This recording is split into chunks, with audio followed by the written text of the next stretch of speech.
When you think Michigan State football, a few words come to mind: passion, pride, and tradition. And those three words have been established through the hard work of those who have surrounded the program throughout the past and into the present.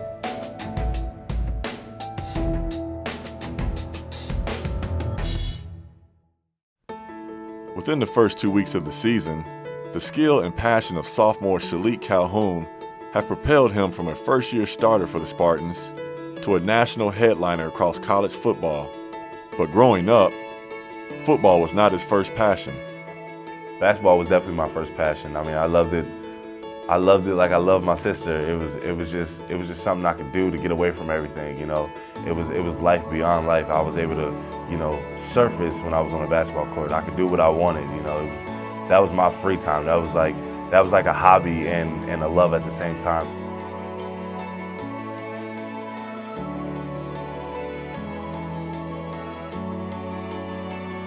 But Shilique would find another passion and another love when he was drawn to the game of football.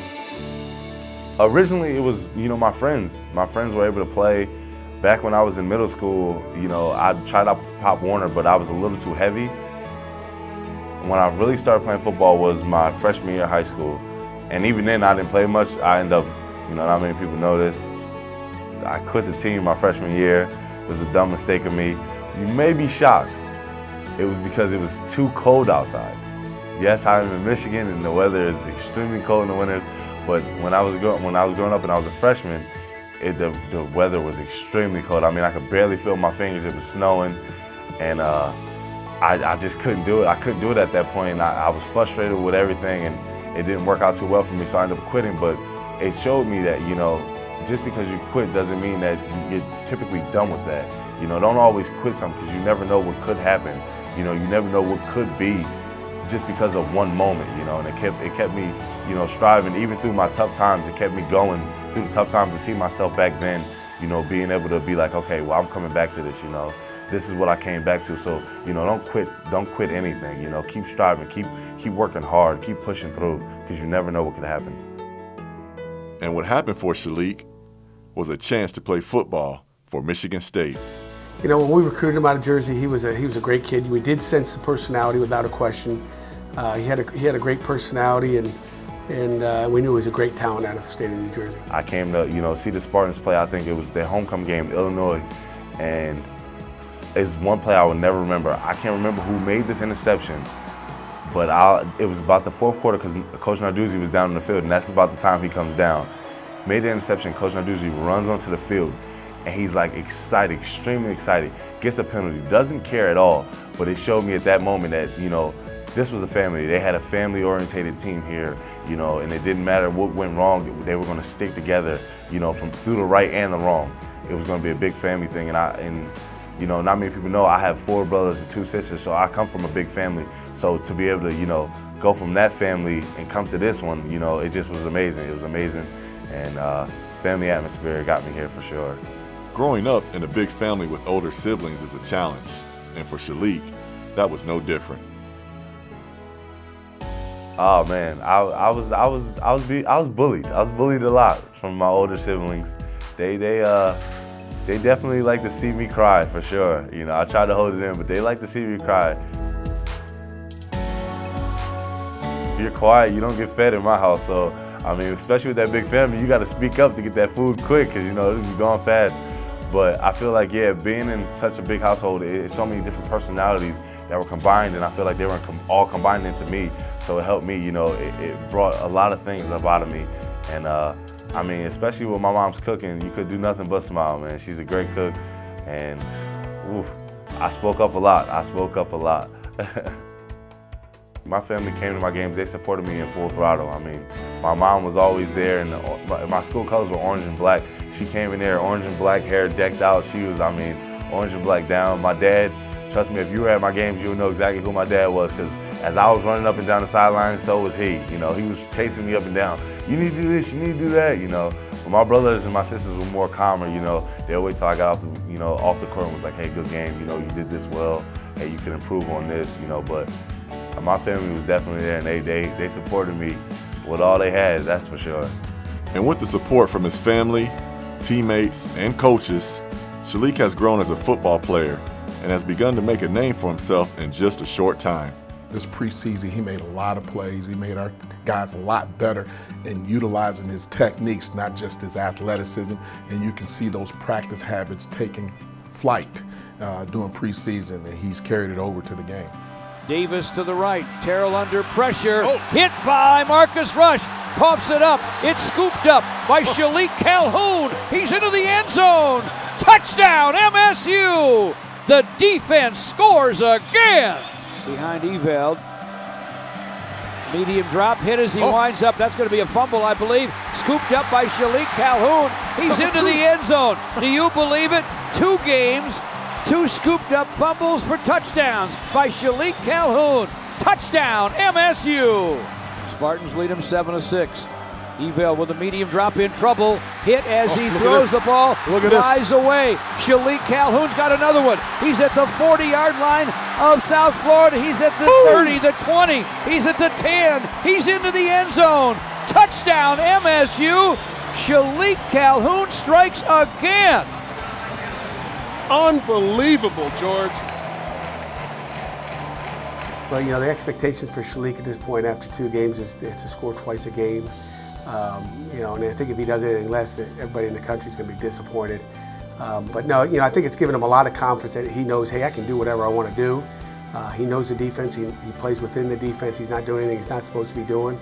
And I think it just gives him confidence. So, you know, whether it's a sack or a PBU or whatever it may be, I just think we're going to continue to see big plays out of Shilique Calhoun.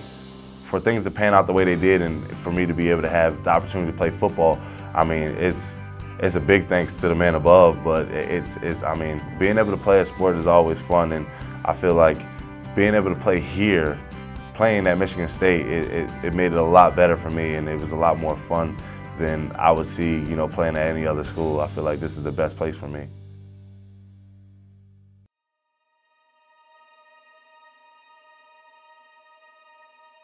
Henry Bullough was a 3-year starter for Michigan State in the early 1950s. During his playing career, Henry helped the Spartans win the 1952 National Championship and the 1953 Big Ten title.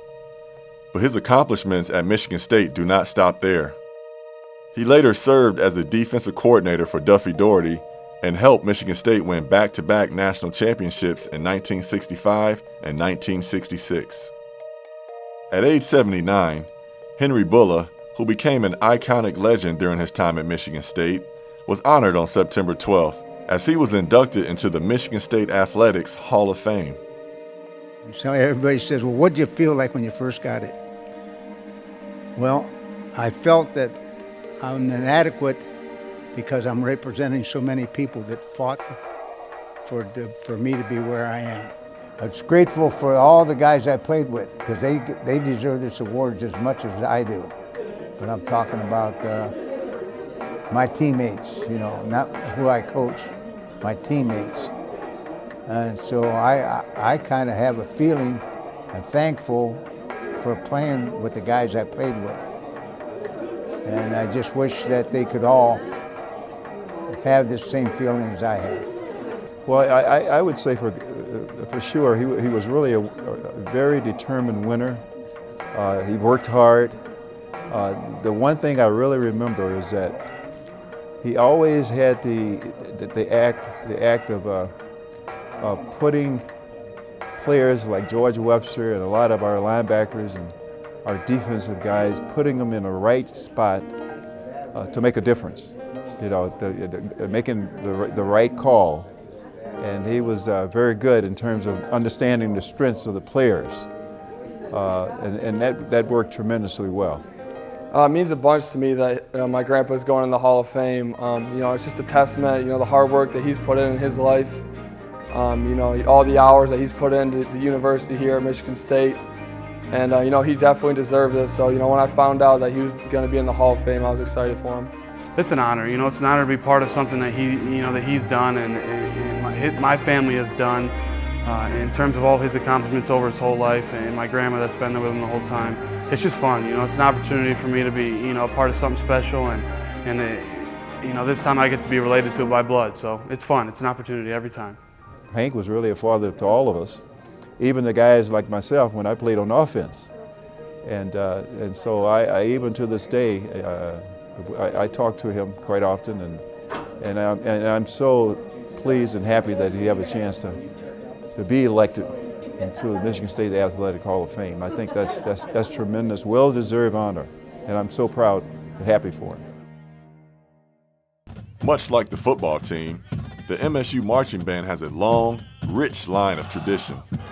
One of the oldest and most well-known university marching bands in the country. They started in 1870 as a 10-member student group.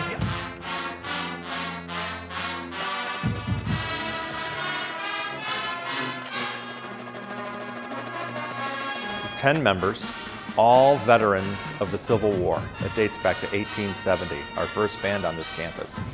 And it survived as a military band for most of our history. We played at campus functions and serviced the ROTC. In fact, to be in the band, you had to be in the ROTC. And then history passes and the university grows, and the band grew right along with it. So today we're a 300-member Big Ten marching band, great national reputation. We say there's a long green line of tradition, and I think that's one of the most important things to me is the traditions surrounding the Spartan Marching Band, and just joining and being a part of sustaining those traditions and making sure that a tradition of excellence lives on is really important to me and really important to us as a group. The Michigan State Band gained a national reputation as the football team was developing its national reputation. So, you know, our synergy with each other goes back many, many decades. And I like to say to today's band, you know, how fortunate you are to be able to kind of be at the center of Michigan State football atmosphere.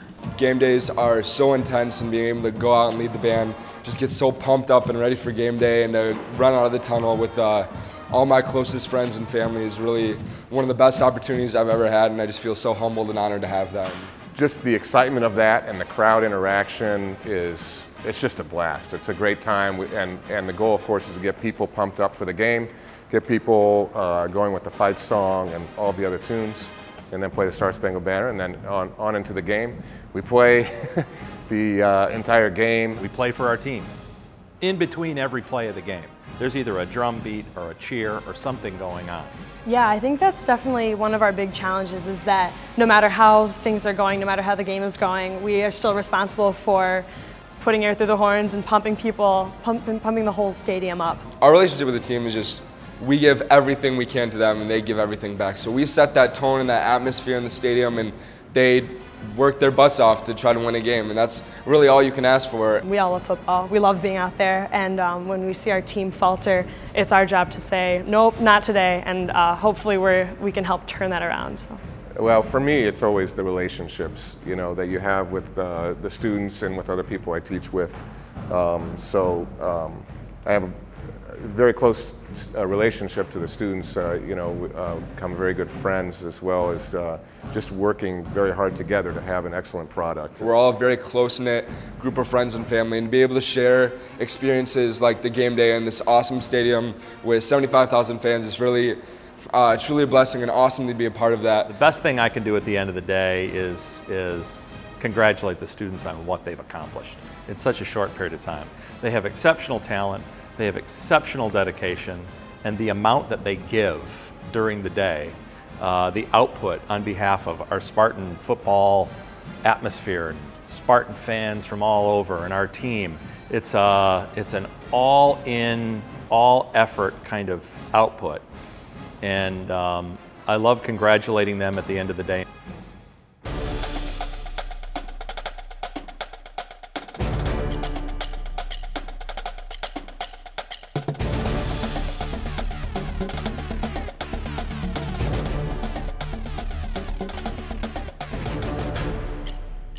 Good afternoon, everybody, from sun-splashed Spartan Stadium in East Lansing.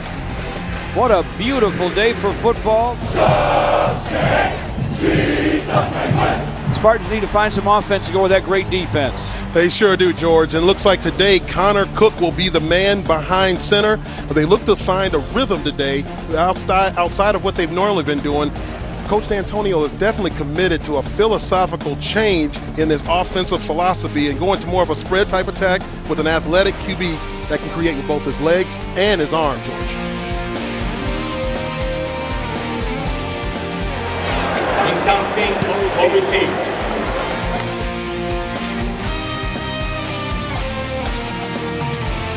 A.J. Sims waiting at the Spartan 47-yard line to our right.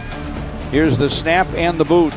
Sims backpedals to the 39, angles to his right across the 40, and the 45 is at midfield. Cuts left at the 40 and is hit down from behind inside the 35-yard line of Youngstown State.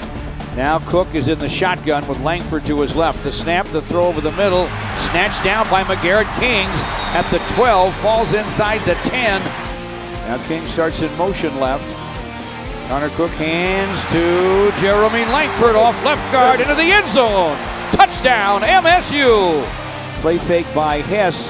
Tried to throw it over the middle, batted down at the line of scrimmage. Langford to the right of Cook in the shotgun. Quick throw left side, caught by McGarrett Kings. McGarrett Kings at the 35, out to the 40-yard line. McGarrett Kings on his feet.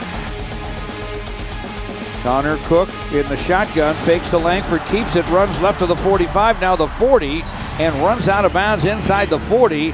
Short side right is Keith Mumphrey, under center is Cook. Hands to Langford, trying to cut it outside, does to the 25, he's at the 20, now he's at the 15, and finally knocked out of bounds inside the 15-yard line. Spartans will snap it in a hurry. Cook rolls to his right, throws on the run for Sims. Andre Sims over the shoulder catch. He's at the 5, he's at the goal line, he's into the end zone. Touchdown, MSU! Burbridge and Benny Fowler set to the right. Benny Fowler starts in motion left. And now he'll come back right, taking a handoff from Cook after a play fake. Benny's on his feet at the 35. Benny Fowler down that right sideline and finally ankled down. Pendleton offsets the eye left in front of Riley Bullough. Play fake to Riley, now fake on the end around and thrown into the end zone. Touchdown all by himself, Trevin Pendleton. Touchdown, MSU. For Youngstown State, Hess play fakes. Short drop being chased, and he is thrown down by Shilique Calhoun. Back at the 16. End around handoff to Stubbs. Stubbs running to his left, really drilled by Curtis Drummond. Plays with 3 wide receivers, options to his right. Tosses to Ruiz, dropped the ball. It's on the grass and recovered by Shilique Calhoun. He'll pounce on it at the 24-yard line. 2 tight ends, 2 running backs. McGarrett Kings alone, wide out. He's wide to the right. Winding up and throwing for Kings in the end zone is Connor Cook. Great grab, in traffic, touchdown, MSU. Back to throw Connor Cook. Over the middle, over the shoulder catch made by Aaron Burbridge at midfield. Langford to the right of Connor Cook in the shotgun. Here's the snap. Over the middle throw. Benny Fowler breaks away from a defender. Running across the way, inside the 20-yard line and out of bounds. Langford the running back, ball at the 17 of Youngstown State, 1st and 10. Connor Cook throws right side. Benny Fowler breaks away from a tackle. He's at the 5. Benny diving for the goal line, into the end zone. Touchdown, MSU. Great play by Benny Fowler. And time's going to run out here in the first half. But the offense came alive in the first half. Spartans lead 35-10.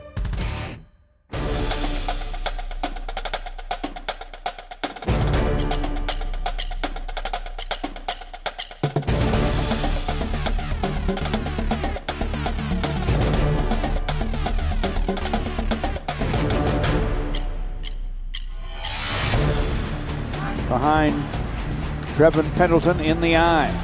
Hand off to Nick, try to turn that right corner. He's at the 30 to 35 and the 40-yard line. Nick Hill stays on at running back. Pendleton in front of him. The late handoff to Nick off right tackle. He's got running room to the 30 to 25 to the 20. Inside the 10, into the end zone. Touchdown, MSU. Nick Hill goes 35 yards for another Spartan score. He's in motion, right to left. Hands to Langford, running to his left. He's got all kinds of running room. He's into the end zone. Touchdown, MSU. Riley Bullough on at running back. Ty Hamilton at fullback. Tyler O'Connor with his second series at quarterback. Hands to Riley, breaks it outside to the right. Riley Bullough.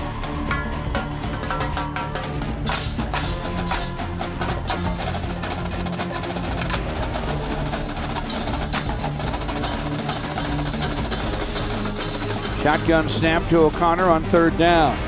Tyler O'Connor has a lot of time, throws over the middle. Nice fingertip grab by Tony Lippett in a crowd, falling down. On fourth down and 3, Tyler O'Connor takes a shotgun snap. Has time to stand in the pocket, throws over the middle, falling down, grab made by Lyles inside the 25. We have 14 seconds to go in the game. And Tyler O'Connor will take a knee, and that will do it. Just what the doctor ordered for MSU. They explode offensively. Yeah, I thought our football team came out and played very well today. Got some big plays, and what we were looking for from our offense was explosive plays and consistency. And I think we got that today. We came out and we were on fire. Guys were connecting. We were connecting on all cylinders. And we really kind of found our identity, I would say, on offense. And heading into a big game like we have this upcoming week, after a game like today, it's definitely reassuring, and it's definitely established a sense of confidence among all the players. But I was very excited for our football team today, just based on what we were able to do offensively. And it's sort of pretty much like we had talked about. We would ignite a flame a little bit, and it sent a lot of momentum through our entire football team, and that's what happened today.